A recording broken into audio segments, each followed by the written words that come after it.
Hi, everyone. Uh, for this week, we will be looking at power in leadership. For me, it is a very, very, very phenomenal topic. Um, it is interesting in that we be looking at what power is all about, how it is important as leaders for us to be able to understand um, the usage of power. Uh, how can we use power at our advantage? How we can prevent power from becoming addictive. Uh, so I think for me, this is an eye opener for me. All along, for most part of my career path, I've been occupying lead roles. I've served as coordinator. I've worked as supervisor, uh, and so all along I've been dealing with people, and even as now I'm currently the senior pastor of a church, and so all along we deal with power, but then power has the potential to either make you a good leader or to break you down and make you look bad. So how you use power is very, very important as a leader. How you're able to um, navigate through the use of power to be able to lead those who uh, are your subjects. So for today, we're looking at two forms of power or two sources of power. We have positional power, which Professor talked about, and we'll be talking about personal power. And under positional power, we have the legitimate power, where we talk about where is of the belief that a person has a formal right to make demands and expect uh, others to complain. That's legitimate power. You also have under this kind of power, you have reward, where a person's ability to compensate others for compliance, and you also have what we call the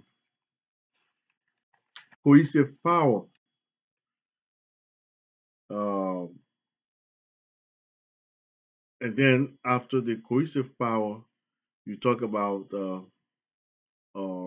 informational power, where such a power is being used at the advantage of the leader who has set certain information or sensitive information.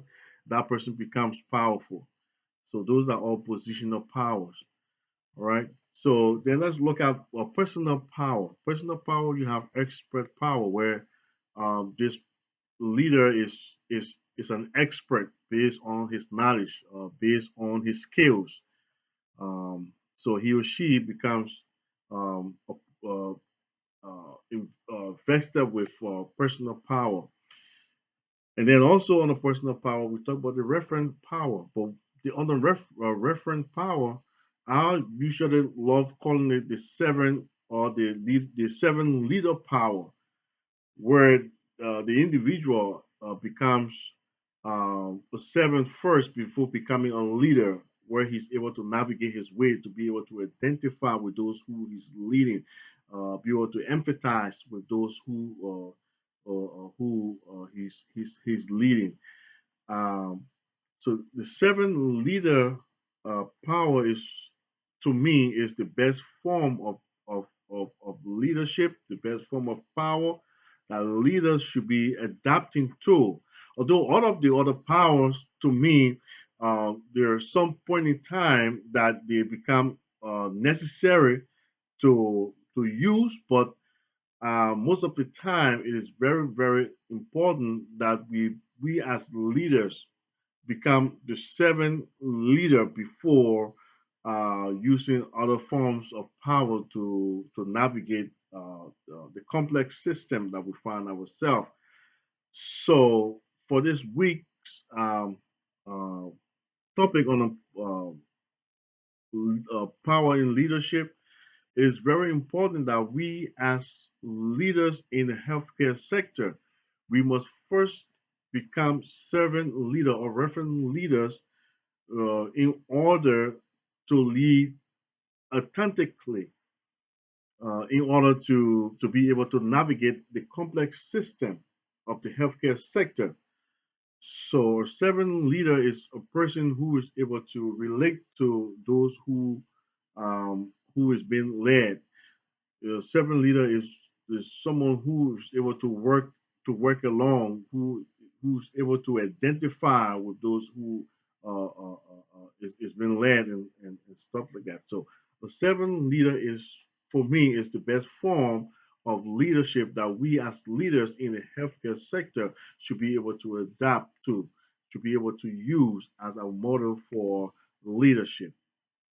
Thank you.